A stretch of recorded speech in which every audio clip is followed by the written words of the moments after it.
Labą dieną, esu Skaidra Vaicekauskienė iš Informacinių technologijų mokymo centro.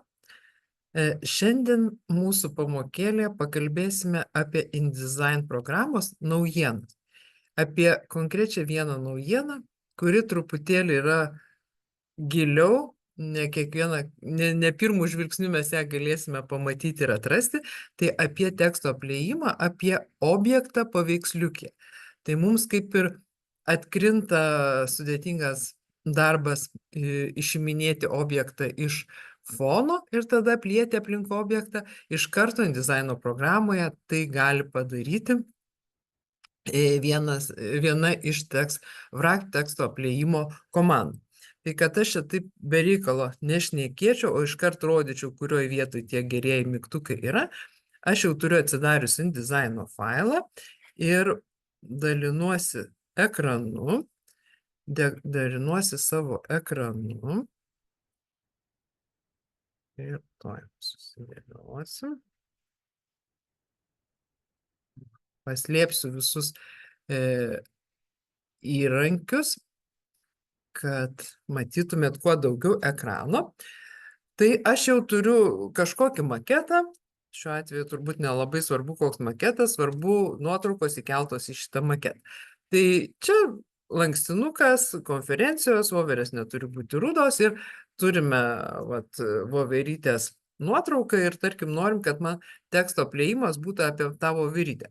Su šita dabar galėsim tiesiog parodysiu, kurioje vietoje kas yra, bet paskui to teksto reikia, ne, kitam puslapį yra teksto. Tai esmė, kad kada mes turim nuotrauką ir aišku objektą toje nuotrauką, gali iš karto InDesignas atpažinti tą objektą ir apliejimą padaryti. Mes seniau naudodavom clipping path, options ir ten bandydavom foną nuiminėti, tada tą foną nuimdavom ir pagal tą kiaurą foną būdavo apliejimas. Ne? Tai mūsų ta geroji komanda yra textwrap apie apliejimas ir apačioje yra select subject. Gal aš tą textwrapą pasimsiu kažkur, išsimsiu visą kortelę aukščiau. Jeigu dešiniai pusėje nėra, tai turbūt nėra visos komandos, visos paletės yra iš window meniu, tai textwrapą susirasti ir pažiūrėkite, kada aš susirinkau trečią mygtuką wrap around object shape, mes turime contour options, yra select subject ir jisai randa tą objektėlį. Tai va čia, kaip sakyt, ta komanda truputėlį pasislėps. Tai tas senesnis mūsų variantas buvo save as clipping, dabar yra select subject. Gal einam iš karto į tą kitą puslapį, kur pas mane yra tekstų. Ir va, tarkim, turiu kažkokį tekstuką ir galvoju, kad man čia negražiai atrodo, kiaura, tai kad tekstas būtų apliejimas, tai aš vieną skiltį išmesiu ir padarysiu tą skiltį tokią didelę. Ir dabar va čia iš šono įnešime nuotraukėlę ir tas tekstas bus aplietas aplink patį objektėlį. Tai aš jau čia prisigeneravus turiu. Prisimenat, kad naujam InDesign'e yra tekstų image komanda, kur galite tų voveryčių ar ne voveryčių, ko tik norite prisigeneruoti paveiksliukų, tai aš taip ir dariau. Tekstų image rašiau voverė ir va čia įvairių voverių gavau ir, tarkim, kažkurią vieną pasirinkau. Tai dabar pasiemam tą voverytę. Gal aš truputį pasididinsiu ją, kad tai daugiau užimtų man ploto. Tai aišku, čia, jeigu darot spausdinimui, nepamirštame užlaidus, bet tai gal čia labai nesikankinsim su tom užlaidom. Ir mano toj voverytėje noriu rasti objektą voverės ir apliejimą apie pačią voverytę padaryti. Einu į textwrap, trečias mygtukas ir pažiūrėkite, wrap to bottom left side, tai irgi čia yra aktualu, galima padaryti, kad tik iš vienos pusės būtų apliejimas, iš kairės ar iš dešinės. Paskui galėsim pabandyti, čia yra iš abiejų pusės. Ir type yra select subject. Tai jisai pats randa tą mano konkretų objektą nuotrauko ir kaip matote iš karto jisai apipiešia. Jeigu mums reikia ką nors taisyti, prisiminkim baltą direct selection ir tarkim mums ten kilo noras ten kažkurios tenai mazgelius truputėlį pasitampyti. Čia nebūna gražiai, va, tarkim, man ten kilo noras, kad truputėlį būtų tie ūsiukai. Ta. Arba va šitoj va vietoj irgi, jeigu mums ten kažkas netinka, irgi norisi, kad apliejimas viršui būtų galima pasidėlioti. Tai mes čia dėl tų nesikankinsim.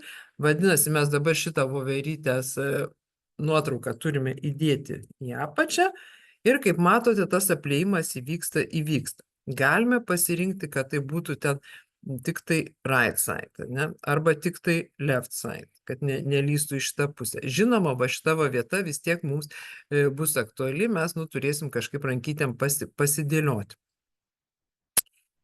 Toliau mes dar galime, aišku, padaryti, kad būtų, tarkim, tos voverės nuplaukimas, nušviesėjimas, ne, truputėlį. Per matomumą, va ir gražiai mums ten tas apeina. Aš jau čia tas sutvarkiau ūsiukus, galite dar, vat, irgi, čia tai užtektų bilia kaip kokį nors ten vieną padaryti ir jau turėtumėm. Tai vat mūsų reikalas pasidėlioti, kiek mes čia norime, kaip norime. Aišku, galima buvo, mes jau dabar pasidarėm jau rankytėm viską, bet šiuo atveju galima pasirinkti, kad kiek milimetrų. Tada iš visų pusių kiek milimetrų gražiai apeis. Bet čia apie tos milimetrus turbūt nieko naujo nepasakiau. Tai didžiausia naujiena, ką dabar akcentuoju, tai yra, kad iš TextWrap kortelės pačiam InDesign'e galime rasti nuotraukoje objektą ir link jį aplieti tekstą. Jeigu norite sužinoti daugiau apie InDesign'o naujienas, jeigu norite kažkokių konkrečių patarimų ar mokymų, kaip sukurti knygą, ar kaip sukurti kažkokius smulkiosios spaudos objektus, lankstukus, socialinius tinklus, reklamas, užeikite į mūsų ITMC puslapį itmc.lt, pasvirasis brūkšnelis tvarkaraštis, tenai galite rasti mūsų mokymus, kuriuos mes planuojame ilgesnius apie tai, ką aš dabar šnekėjau. Sekite mus ITMC puslapyje ir linkiu jums gražių gerų maketų, naudokitės naująją funkciją InDesign'o programoje.